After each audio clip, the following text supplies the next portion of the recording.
Ada kan?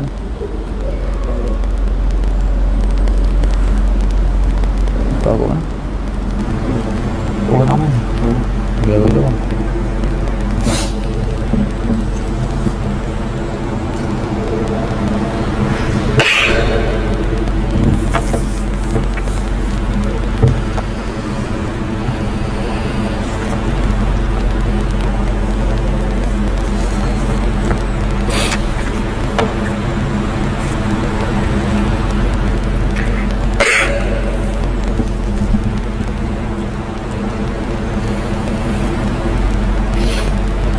Bismillahirrahmanirrahim. Assalamualaikum warahmatullahi wabarakatuh.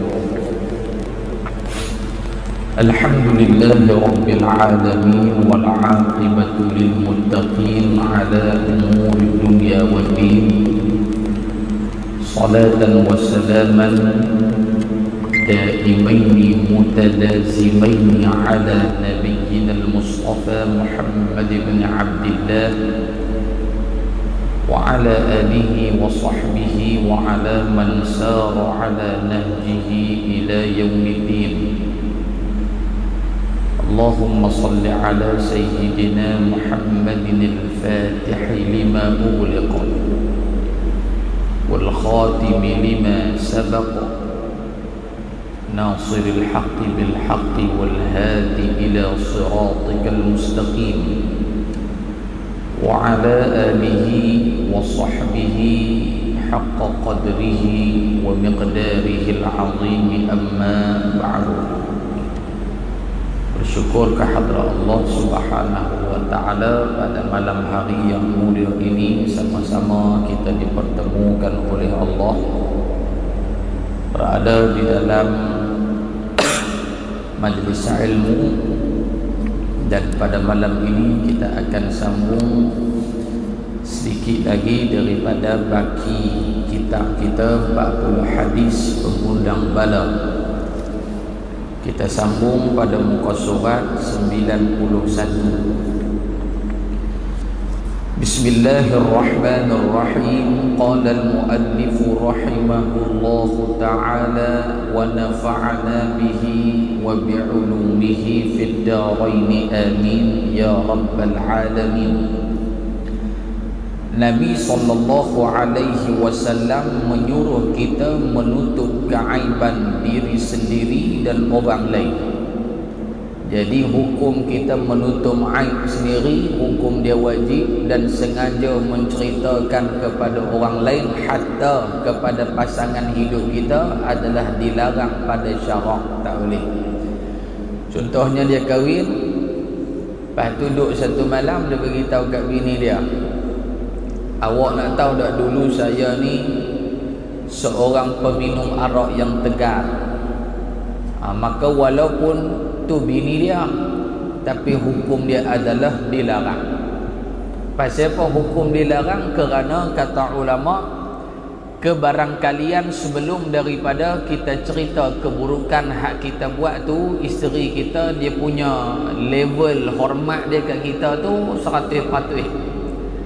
Tapi bila kita cerita kat dia keburukan yang pernah kita buat, maka kebarangkalian pada ketika itu pasangan kita, sama ada isteri ataupun suami, hormat dia kepada kita kebarangkalian akan berkurangan daripada hak asal. Kerana dia sudah mendapat satu benda, yakni perkara yang tak elok yang pernah dilakukan oleh pasangan dia, sama ada suami maupun isteri. Hukum dia dilarang, tak boleh. Atas sebab nak menjaga maruah dan nak memastikan penghormatan yang diberikan di antara suami dan juga isteri itu sentiasa mengikut apa yang dikehendaki oleh Allah Subhanahu wa taala. Dan juga tak boleh cerita ke orang lain. Aib diri sendiri maknanya benda yang tak elok lah, benda haram, benda maksiat. Tapi hari ini tuan-tuan, apa yang disebutkan oleh Nabi sallallahu alaihi wasallam adalah manusia tu dia tak cerita aib dia, tapi dia memuat perkara yang haram secara automatik, orang tahu itulah aib dia. Yang Nabi sebut dalam hadis, akhir zaman kamu akan tengok manusia dia akan bangga dan berseronok, suka atas maksiat dan kemungkaran yang dia lakukan kepada Allah Subhanahu wa taala. Kemungkaran tu pula dia syok buat, dan dia seronok pula apabila dia boleh buat depan orang yang baik-baik. Maka ini adalah salah satu contoh yang disebutkan oleh Nabi kita Muhammad sallallahu alaihi wasallam. Sabda Nabi sallallahu alaihi wasallam an Abi Hurairah radhiyallahu anhu qala qala Rasulullah sallallahu alaihi wasallam man satara musliman satarahu Allah yaumal qiyamah. Maksudnya, siapa yang menutup keaiban seorang muslim di dunia, Allah Subhanahu wa taala akan menutup keaibannya di hari akhirat. Jadi hadis ni Nabi nak bagi tahu apa hak kita buat di dunia ni akan memberi kesan hal keadaan kita pada hari akhirat. Dalam satu kitab yang berjudul Atharul Amal li Sahibihi Yaumal Qiyamah, iaitu kesan-kesan amalan yang dilakukan oleh seseorang manusia terhadap diri dia tak kala di hari akhirat. Jadi dalam kitab tu dia menghimpunkan banyaklah hadis Nabi dan juga ayat-ayat Al-Quran. Antaranya Allah Subhanahu wa taala menyatakan pada hari akhirat, wa yaumal qiyamati taral ladzina kadzabu 'ala Allahi wujuhuhum muswaddah alaysa fi jahannam mathwal lil mutakabbirin. Ayat 60 surah Az-Zumar. Allah nyatakan wa yaumal qiyamah, dan pada hari kiamat kata Allah, taral ladzina kadzabu 'ala Allah, kamu akan melihat wahai Muhammad daripada kelompok manusia di hari akhirat yang mana mereka itu di dunia kadzabu 'ala Allah, yang mereka di dunia dahulu mendustakan Allah Subhanahu wa taala. Makna mendustakan, yang pertama kufur, tak beriman. Yang kedua tidak mempercayai dan tidak yakin dengan janji-janji Allah Subhanahu wa taala. Dan yang ketiga mereka melakukan maksiat yang dilarang, yang diharamkan oleh Allah Subhanahu wa taala. Itu termasuk kadzabu 'ala Allah, orang yang mendustakan Allah Subhanahu wa taala. Ada orang beriman yang berdusta? Ada. Dalil yang lain Allah Ta'ala nyatakan, ya ayyuhalladzina amanu taqullaha aminu billahi wa rasulih. Wahai orang-orang yang beriman, kata Allah, bertakwalah kamu kepada Allah dan berimanlah kamu kepada Allah dan Rasulullah sallallahu alaihi wasallam. Awal tu Allah Ta'ala panggil wahai orang beriman, bertakwa. Lepas tu dia ulang pula, aminu, berimanlah kamu pada Allah. Dah panggil kami orang beriman, lepas tu suruh kami beriman pula. Apa kaitan dia? Patutnya ya ayyuhalladzina amanu taqullaha aminu birasuli, cukup. Tetapi diulang, aminu billah wa rasulih, berimanlah kamu pada Allah dan beriman kamu pada Rasulullah sallallahu alaihi wasallam. Hal keadaan diulang dua kali perkataan berimanlah kepada Allah. Sebab apa diulang, tuan-tuan? Kerana disebutkan oleh Al-Imamul Mufassir Syekh Muhammad Mutawalli Asy-Sya'rawi rahmatullahi alaihi, disebut dalam kitab dan Nidaatur Rahman li Ahlil Iman. Sebab apa? Kerana Allah Ta'ala menyatakan dalam ayat itu, wahai orang bertakwa, beriman, bertakwalah kamu pada Allah dan berimanlah kamu pada Allah. Kerana tidak semua manusia yang menunturkan pada lisan dia beriman kepada Allah, hatinya juga beriman seperti mana lisan dia bertutur. Mana dalil dia? Dalil dia surah Al-Munafiqun menafsirkan ayat ya ayyuhalladzina amanu taqullaha aminu billah. Allah nyatakan, idza ja'alakal munafiquna qalu nashhadu innaka la rasulullah wallahu ya'lamu innaka larasuluh wallahu yashhadu innal munafiqina lakadzibun. Allah Ta'ala sebut, wahai orang, wa idza ja'akal munafiqun, wahai Muhammad, apabila datang orang munafik kat kamu, qalu, berkata mereka, yakni orang munafik berkata, nashhadu innaka la rasulullah, wahai Muhammad, kami bersaksi bahawasanya kamu itu adalah pesuruh Allah. Dia sebut di mulut. Wallahu ya'lamu innaka la rasuluh. Allah Ta'ala kata, sesungguhnya kami lebih mengenali, mengetahui siapakah Rasul yang diutuskan kami, yakni Muhammad sallallahu alaihi wasallam. Wallahu yashhadu innal munafiqina lakadzibun. Allah Subhanahu wa Ta'ala menyatakan, aku bersaksi bahawasanya puak-puak yang main duk kata wahai Muhammad, kami beriman dengan hang, kami percaya dengan hang, semua ni golongan yang al-kadzibun, golongan yang dusta, golongan yang di mulut sahaja mengaku beriman tetapi hati mereka kufur kepada Allah Subhanahu wa Ta'ala. Maka hadis ini tuan-tuan, Nabi sebut siapa yang tutup aib orang di dunia, Allah tutup aib di akhirat. Makna dia, Nabi nak beritahu apa yang kamu buat di dunia akan perolehi pada hari akhirat.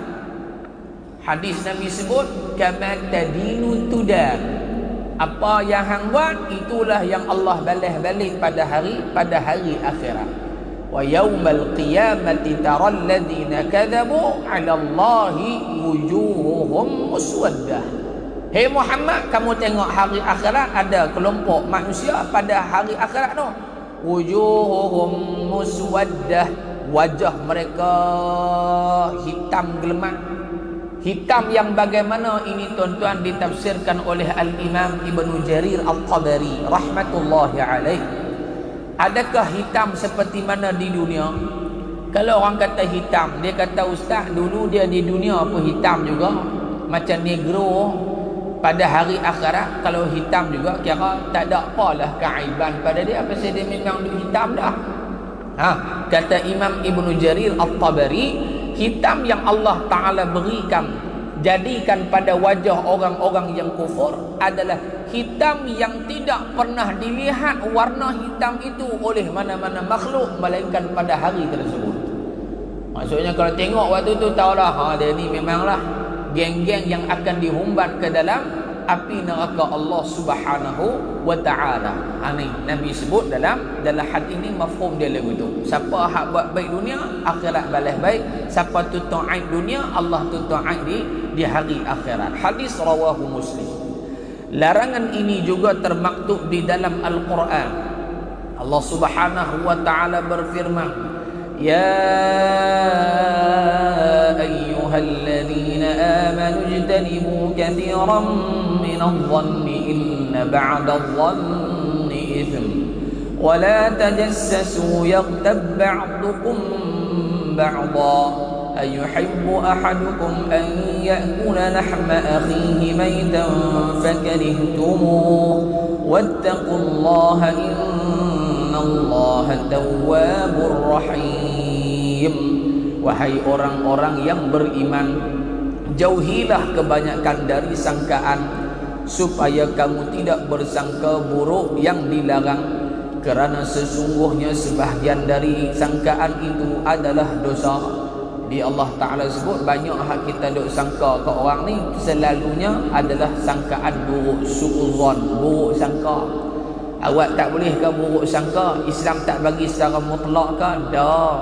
Ada pada tempat yang dibenarkan pada syarak untuk kita ada sedikit su'uzon, buruk sangka, yakni ragu-ragu, tak apa nak percaya, kena ada juga tahun tu pun. Kena ada juga hak tu pun. Tetapi secara itlaknya, kebanyakan apabila seseorang itu dia buruk sangka, apatah lagi bukan pada tempat dia, sudah semestinya sangkaan itu sangkaan yang tidak betul, yang boleh bawa dosa. Dan janganlah kalian mengintip atau mencari kesalahan dan keaiban orang lain, dan janganlah setengah kamu mengumpat setengah yang lain. Adakah seseorang dari kamu suka memakan daging saudaranya yang telah mati? Jika demikian keadaan mengumpat, maka sudah tentu kamu jijik kepadanya.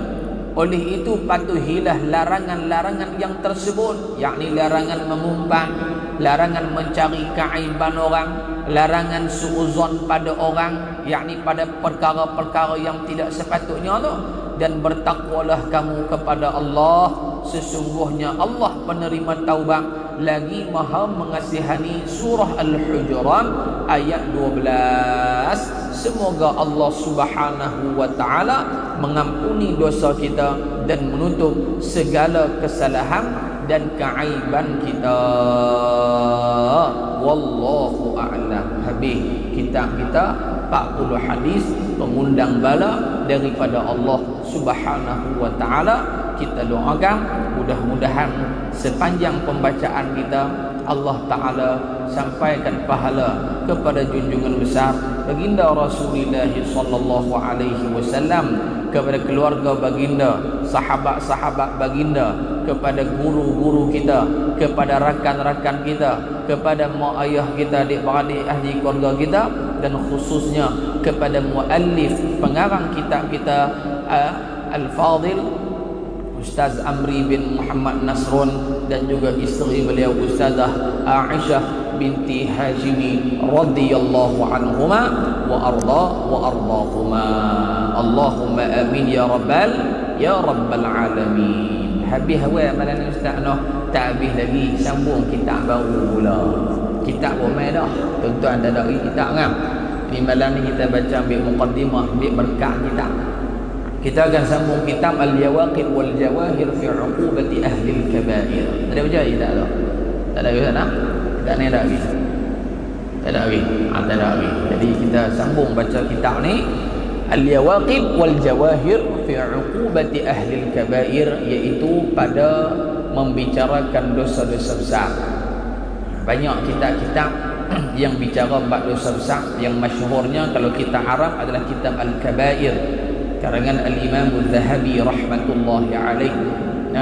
Dan antaranya juga kitab yang kita akan sambung baca ini Al-Yawaqid wal Jawahir yang dikarang oleh Al-Alimul Allamah Al-Imam Al-Syekh Abdul Wahab Al-Sya'rani rahmatullahi alaih, seorang ulama yang dilahirkan di daerah Al-Qalyubi di Mesir, dan salah seorang ulama tasawuf, ulama akidah, ulama fiqh, kira meliputi ilmu beliau dalam segenap bidang ilmu syariat ataupun ilmu agama. Jadi kitab ni tuan-tuan dihasani dah, harga dia 14 ringgit, telah diterjemahkan ke bahasa Melayu lah.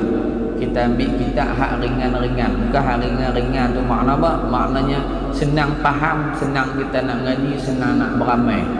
Pasal kita mengajar ni bukan nak mengajar duduk di universiti dah. Kita mengajar balik supaya kita pakat-pakat boleh beramai. Tak gaduh kitab besar pun tak apa. Awak tak baca Sahih Bukhari, kemas dengan 40 hadis tu pun hang culang caling tak mai. Kita baca hak patut-patut dengan kita, patut-patut dengan saya nak baca lah, takat-takat hak kita reti saja. Jadi insya-Allah tuan-tuan, dalam kitab ni dia akan membicarakan tentang dosa-dosa besar, dan di hujung kitab itu dia selit satu lagi kitab nama dia Uqudul Lujain fi Huquqiz Zawjain. Kitab lebih kurang kitab Muhimmah. Tuan-tuan duk ngaji dengan Ustaz Kazim kan, kitab Muhimmah tu lebih kurang Uqudul Lujain fi Huquqiz Zawjain, iaitu membicarakan tentang hukum hakam rumah tangga. Bini nak keluar pergi mengaji, laki tak bagi, boleh ke tak boleh, ada lebih kurang macam kitab Muhimmah. Jadi kitab Uqudul Lujain fi Huquqiz Zawjain karangan Syekh Umar Nawawi Al-Bintani rahmatullahi alaih. Jadi tak apa tuan-tuan, mungkin tuan-tuan dengar bila nak habis kita ni nak buat gaya nak undang kita, dan hak penting kita baca, ambil faedah daripada ilmu yang telah ditinggalkan oleh ulama-ulama kita. Mudah-mudahan Allah Subhanahu wa taala memberikan kebaikan kepada kita, insya-Allah. Jadi dalam kitab Al-Yawaqit wal Jawahir ini secara ringkasnya, muqaddimah dia akan membicarakan 12 bab. 12 bab. Bab yang pertama tentang siksaan orang hak tak sembahyang. Bab kedua derhaka pada mak ayah. Bab 3 minum arak dan ayak tua. Ada arak dua ni, ayak tua. Yang ketum. Yang keempat siksaan orang berzina. Kelima orang melewat. Keenam orang makan riba. Ketujuh orang yang meratapi dan pahala orang yang bersabar atas bala. Yang ke-8 seksa bagi orang yang tak mau bayar zakat. Yang ke-9 seksaan pembunuh dan orang yang memutuskan silaturahim. Yang ke-10 hak perempuan atas suami dia, apa yang isteri patut dapat daripada suami dia. Yang ke-11 huru-hara kiamat. Yang ke-12 sifat syurga dan ahli syurga Allah Subhanahu wa ta'ala. Ini dalam kitab Al-Yawaqit wal Jawahir fi uqubati ahli al-kabair. Habis daripada tu barulah kita akan masuk uqudul lujain fi huquqiz zawjain. Jadi Yawaqit ni berapa muka surat ustaz? Dia tanya saya dah berapa muka surat dia dah. Kalau hak kita baca ni lebih kurang 91 muka, 92 muka surat. Jadi hak kita nak baca ni tuan-tuan kurang sikit daripada hak tu, 86 muka surat. Tapi ulasan dia panjang, tak macam kita ni. Ulasan dia panjang sikit. Panjang sikit tak apa. Hak penting kita dapat ambil manfaat insya-Allah. Baik, kita baca muqaddimah kita sikit. Ambil berkat kita ni. Kemudian kita sambung lepas raya insya-Allah. Kita baca muqaddimah. Bismillahirrahmanirrahim. Dengan nama Allah yang Maha memberi nikmat yang besar-besar dan Maha memberi nikmat yang seni-seni. Dengan dia jua aku memulakan risalah ini. Jadi dimulakan kitab ini dengan basmalah, bismillah, kerana berdasarkan hadis Nabi, kullu mri'in dhibalin la yubda'u fihi bismillah fahuwa aqta' au fi riwayatin fahuwa ajzam. Nabi sebut mana-mana benda yang tak dimulai dengan menyebut nama Allah maka aqta', yakni terputus daripada keberkatan. Ajzam maksudnya cacat. Maknanya kerja baik hak dia buat tu tidak mendapat pahala yang full, yang lengkap, melainkan disempurnakan dengan membaca basmalah, bismillahirrahmanirrahim. Satu. Yang kedua, hukum membaca basmalah ada 5 hukum yang telah dibahagikan oleh para fuqaha. Yang pertama, hukum membaca basmalah bismillah itu adalah wajib di sisi mazhab kita bicara ni, iaitulah dalam sembahyang. Tu imam takbir Allahu akbar sebelum alhamdulillahi rabbil alamin bismillahirrahmanirrahim. Hukum dia wajib di sisi mazhab kita al-Imam Syafi'i. Jadi kalau sembahyang Fatihahnya tidak dimulai dengan basmalah, maka tidak sah sembahyang dia. Tak sah Fatihah maksudnya tak sah sembahyang kalau dia habis lagu tu saja. Itu satu. Yang kedua, hukum dia sunat, yakni pada perkara-perkara ibadah, maka hukum dia sunat. Maklum nak mula sembahyang, berdiri tu bismillahirrahmanirrahim, usolli ke apa, buka Al-Quran bismillahirrahmanirrahim. Itu semua perkara-perkara ibadah, maka hukum dia adalah sunat. Nak ambil wudu bismillahirrahmanirrahim dan seterusnya lah. Yang ketiga, hukum dia adalah harus, yakni pada perkara-perkara yang harus. Jadi perkara-perkara harus ni tuan-tuan, kalau kita baca basmalah maka dia akan merubah perkara yang harus yang dikatakan adat kepada ibadah, dapat pahala ibadah. Sebagai contohnya disebutkan, saya ada handphone dalam poket, saya ambil handphone nak letak atas meja. Kalau saya ambil lagu tu saja, dia hanya sebagai adat saja, tak dapat apalah, hanya dapat faedah memindahkan barang dari satu tempat letak di tempat yang lain. Tapi kalau bismillahirrahmanirrahim ataupun bismillah saja, maka perbuatan saya itu dikira mendapat pahala. Maka bismillah itu juga membezakan yang manakah adat dan yang manakah menjadi ibadah. 3. Yang keempat, iaitu hukum dia makruh, yakni pada perkara-perkara yang makruh. Pada perkara yang makruh. Itu dia. Baik. Ustaz, saya nak makan bawang. Tengok bawang hak lagu mana hak kata makruh. Kalaulah bawang tu tak bau, maka tak dihukum makruh. Ini disebut oleh dalam muqaddimah Hasyiah Imam Bajuri. Maka kalau bawang tu tak bau, dia panggil basal. Selalunya basal ni bawang mentah tu, mesti baunya. Tapi kalau tuan-tuan ibu-ibu masak bawang dan tak bau bawang tu, maka makruh tak makan bawang tu? Jawabnya tidak makruh. Kerana apa? Illah, sebab yang dihukum bawang itu makruh adalah pada rihihi, iaitu pada baunya yang kurang bau hak kurang enak. Tapi kalau bawang tu bau macam dengan wangian raudhah, makruh ke tak? Tak jadi makruh. Tapi kalau ada main kat saya juga, saya pun nak makan juga bawang hak bau wangian raudhah tu. Kalau ada lah, cerita dia tak ada. Cerita dia tak ada. Okey, 4. Yang kelima, hukum dia haram, yakni pada perkara haram, hukum dia haram. Nak tinggal sembahyang, bismillahirrahmanirrahim, tak boleh. Nak berzina, bismillahirrahmanirrahim. Nak merompak, bismillahirrahmanirrahim, maka tak boleh, kerana ia termasuk dalam perkara yang haram. 1. Yang kedua, kata pengarang di sini dia bismillah dengan nama Tuhan. Tuhan sini siapa dia? Iaitulah Allah. Haqqul ma'bud. Haqqul ma'bud. Maka dalam permasalahan lafaz Allah itu juga diterangkan oleh para ulama. Ilah. Ilah tu maksud sembahan. Apa-apa jenis sembahan. Yang betul pun ilah, yang tak betul pun ilah. Ilah, tokong pun ilah. Batu yang disembah ilah. Orang yang disembah ilah. Maka semua yang disembah pada umum dia panggil ilah. Termasuklah Allah. Yang kedua, perkataan Allah, lafzul jalalah itu, dia kalau disebut, kebiasaannya dia nak sama dengan perkataan Allah, yakni merujuk kepada Allata, sembahan orang musyrik namanya Allata ataupun Allah.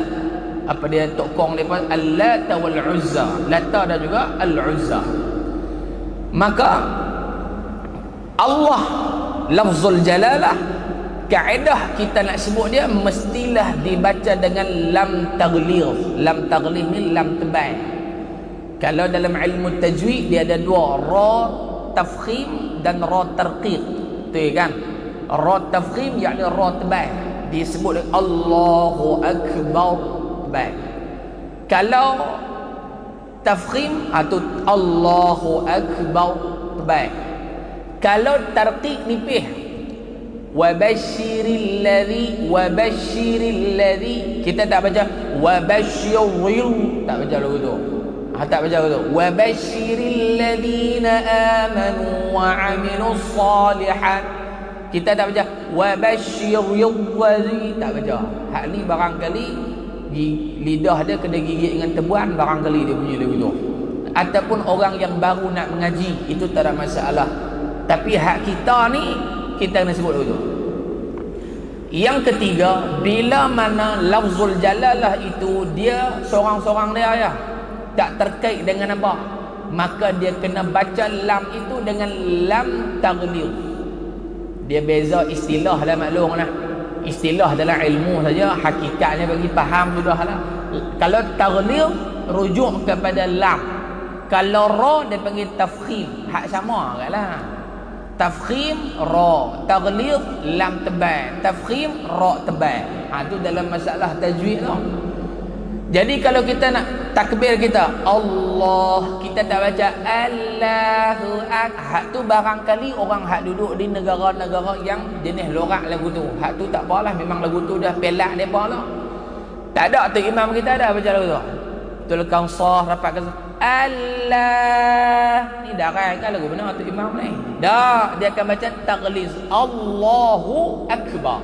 Kalau dia duk awal ataupun dia semata Allah Allah Allah, kita tak baca Allah Allah Allah Allah Allah, tak baca lagu tu.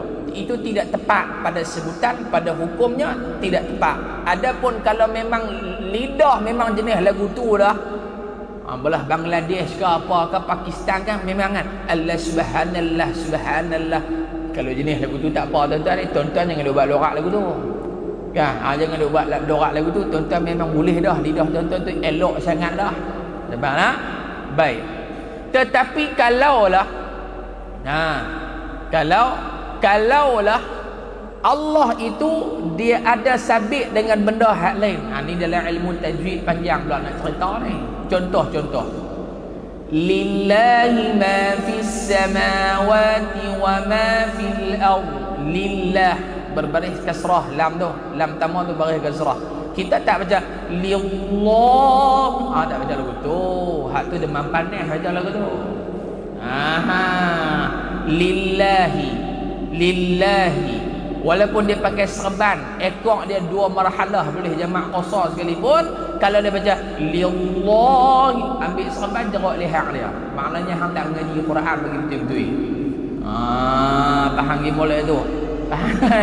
Tak ada dia buat 3 suku dulu tu. Tuan-tuan kena ikut saya. Pasal saya serban ekor panjang, jadi kena hak saya baca ni kira betul ya. Lillahi ma. Tak betul. Ambil serban atas kepala dia, tuan-tuan buat atas kepala tuan-tuan. Maksudnya hang tak layak pakai. Pasal hang menyesatkan orang baca Quran pun tak betul dah hak basic tu pun. Ni nak kena faham di molek tuan-tuan. Sudah dah. Bismillahirrahmanirrahim. Tuhan yang memberi nikmat yang besar-besar. Nikmat ni maklum. Kalau Ustaz Kazim dia panggil Kak Sum, saya pun tak jumpa lagi Kak Sum hak mana satu Kak Sum tu. Nikmat yang besar ni maklum. Nikmat yang besar adalah nikmat apa? Nikmat iman. Ni nikmat hak besar. Dia panggil jalailun ni'am, nikmat hak besar-besar. Yang kedua, nikmat terbahagi kepada dua. Dia panggil nikmat kasbi, atas jalan kasbi. Yang kedua dia panggil nikmat wahbi. Bukan wahabi nah, wahabi lain. Wahabi hak tu fikrah lain pula. Hak tu cerita lain wahabi tu, bukan nak cerita wahabi tang ni. Duk bergaduh. Kunut tak kunut, tahlil tak tahlil. Hak umat duk hancur dah, kira duk benda furuk saja, tak habis-habis. Ulama jawab habis dah. Mu nak baca kunut baca, tak mau baca sudah. Hang nak baca Yasin baca, nisfu Syaban nak sebut.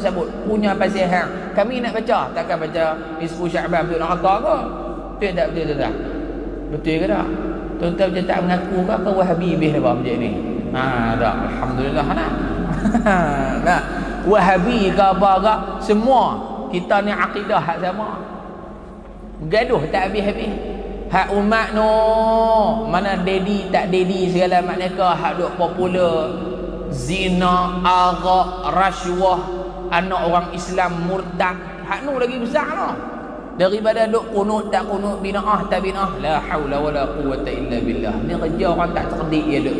Mangkit pagi tengok orang buat bid'ah ke dak. Esok lena mangkit pula bid'ah tak bid'ah. Duk cerah hak tu lah. Ni semua kerja tak ada masa depan. Balik hak dasar ni. Nikmat hak pertama dia panggil nikmat kasbi. Kasbi yang dipanggil sini apa dia? Nikmat atas jalan usaha baru boleh dapat. Tu panggil kasbi. Maklum nak dapat anak kena apa? Kena menikah. Dia panggil apa? Hukum alam dalam lagu tu. Jangan duk pakai jalan Sayyidatuna Maryam alaihissalam lah. Tak ada laki dia, tapi anak ada. Ulama kata tidak akan berlaku kepada mana-mana wanita di alam ini yang ada anak tak ada laki, melainkan Maryam seorang saja. Jangan duk kono kok lain pula. dapat anak nak. Saya lebih kurang macam Maryam lah, lelaki tak ada, tapi Allah Ta'ala mohong lah tu. Hampir buat tak mana ni, tak akan jadi, mustahil tidak akan berlaku. Nak dapat kerja kena usaha, bukan jadi sarawal langut duduk di rumah tiba-tiba nak jadi CEO banyak cantik nak, tak boleh. Nak dapat ilmu kena mengaji online ke, pi surau ke, masjid ke, masuk pondok ke, madrasah ke, apa ke, atas jalan kasbi, usaha. Banyak lagi lah. Yang kedua dia panggil atas jalan wahbi. Wahbi ni pada maklum, wahbi ni keluar mai tu Allah Ta'ala bagi siap dah, tak gaduh duk pergi cari kod di aiwan dah. Nikmat apa? Nikmat penglihatan Allah bagi siap dah. Nikmat mata, nikmat telinga, nikmat hidung, nikmat pernafasan, nikmat mulut, nikmat lidah, nikmat gigi, nikmat oksigen hak kita boleh hirup ni, kita boleh tarik masuk lepas keluar, tu semua tu nikmat apa tu? Nikmat wahbi, nikmat yang tidak perlu atas jalan usaha, melainkan ianya Allah Ta'ala bagi siap dah. Ni panggil nikmat apa? Nikmat wahbi. Pada bicara Ar-Rahman Ar-Rahim, yakni memberi nikmat yang seni-seni. Nikmat seni genari. Nikmat seni di sini boleh juga dikatakan Allah Ta'ala menguatkan iman seseorang dan takwa seseorang, dipanggil tertakluk dalam Ar-Rahim hanya pada orang beriman saja.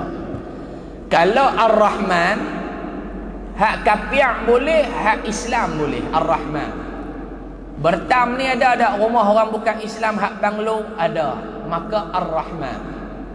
Jadi Ar-Rahman ni yang diterjemahkan oleh Pak Da'i, maksudnya apa? Allah Ta'ala yang maha boreh. Bila kata boreh, dia tak pernah fikir kata nak habis hak dia punya kekayaan, kerana tidak akan habis kekayaan dan khazanah Allah. Ni nama apa? Ar-Rahman. Hak kafir boleh, hak Islam boleh. Nah, sebab tu kalau orang bukan Islam kaya, tak usah heran pasal Ar-Rahman. Kalau orang bukan Islam kaya lebih pada orang Islam, rumah besar, duit banyak, segala makna kekayaan dunia dia ada, jangan risau, kerana Allah bersifat Ar-Rahman. Allah Ta'ala bagi kat kita kekayaan Ar-Rahman. Tetapi Ar-Rahim dia panggil daqaiqun ni'am, nikmat yang halus-halus, iaitulah nikmat yang khusus pada orang hak beriman sahaja, dunia dan akhirat. Dunia Allah kuatkan iman, kuatkan takwa. Akhirat Allah buat masuk dalam syurga. Itu dia panggil Ar-Rahim. Mulai situ. Habis. Masuk ya Aisyah. Masuk dah. Tak apa, jalan terus tak apa. Jalan terus tak apa. Baik. 5 minit, 3 minit lagi tuan.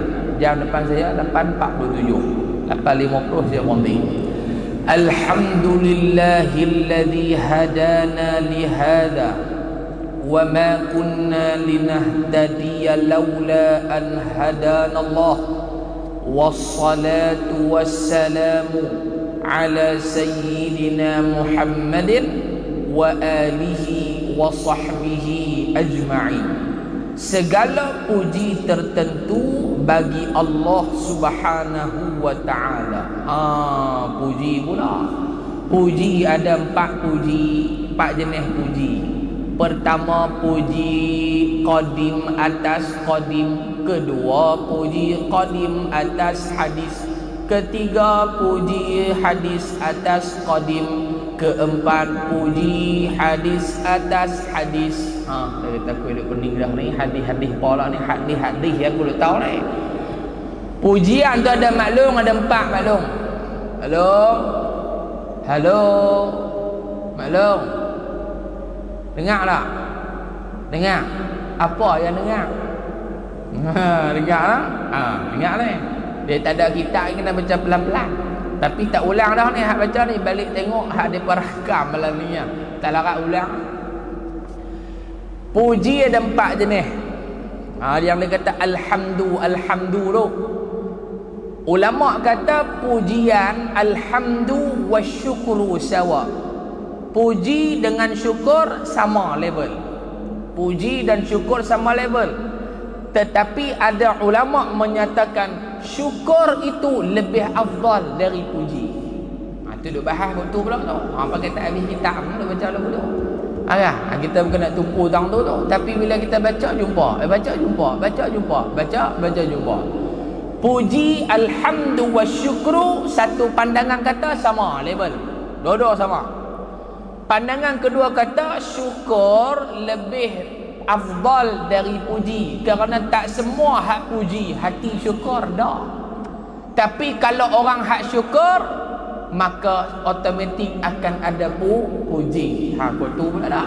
Nah, puji hak pertama, qadim atas qadim. Datang apa pula qadim atas qadim? Allah puji zat dia lah. Tu maksud qadim atas qadim dalam ilmu akidah. Mana dalil Allah puji zat dia? Dalam Quran penjah tu ada. Subhanalladzi khalaqal azwaja kullaha. Maha suci Allah daripada segala sifat kekurangan. Ada puji dia. Innallaha ala kulli syai'in qadir. Allah maha berkuasa atas segala sesuatu. Dan banyak lagi lah ayat-ayat dah.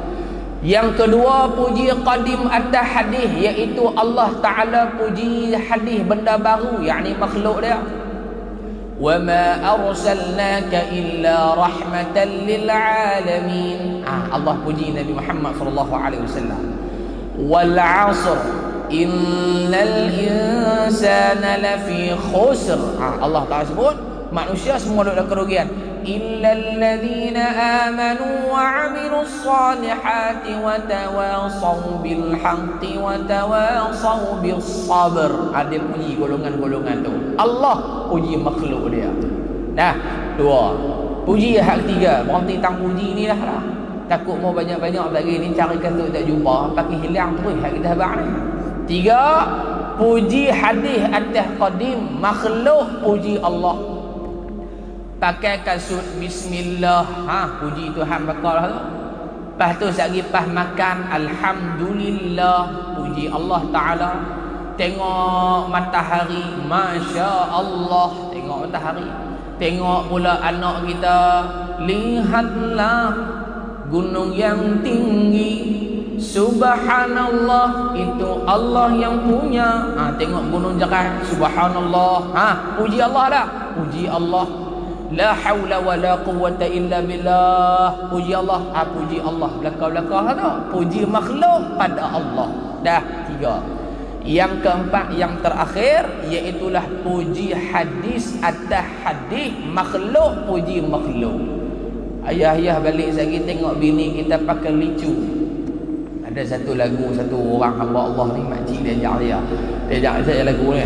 Anak tak ada besar nak boleh hak lain pula. Anak tak ada besar nak boleh hak lain pula. Pakai baju dia tak tahu. Lebih-lebih kurang lagu tu lah. Puji makhluk-makhluk. Balik tengok bini kita, dia pakai baju comel. Comelnya bini abang ni. Puji siapa tu? Puji makhluk bini kita. Tengok keluar pula lagi, saya tengok depan tu ada Porsche, lepas tu sebiji. Hak dia punya set mirror dia kepok tengok naik kotak tu. Bodoh. Hak tu pun tak mau nak ratus ribu tu. Tak tahulah tuan ni ada ke tak ada, terengi nak naik ke. Dah. Dulu ada satu orang tu kemah tu. Tak payah abang nama apa. Dia dulu buat gol lebar tu. Antara yang terawal lah di Malaysia. Dia beli kereta tu. Kereta banyak biji tu kemah. Dia bagi kat Mahad dakwah kita dah, suruh ayah anda saya naik pergi kuliah. Mampu mau kalau naik kereta tu. Tak tabung, orang tak buah duit dah. Tak tabung apa hari naik kereta Porsche dah. Madrasah pun. Naik dan 3 bulan. Minyak dia Masya Allah tabarakallah, macam ngecok pisang telan minyak. Bagi kami lah hak marahai ni, kalau hak pakai kereta tu mungkin tak rasa apa dia mampu. Naik ni tuan-tuan kok padang Nora tu, Allah, apa orang tak kata? Ustaz Sobri, Ustaz Aiman kutip duit beli kereta Porsche. Ni telinga ni macam nak terbakar. Sama kepak dengan set mirror kereta Porsche tu. Beli hak ni, hak nu.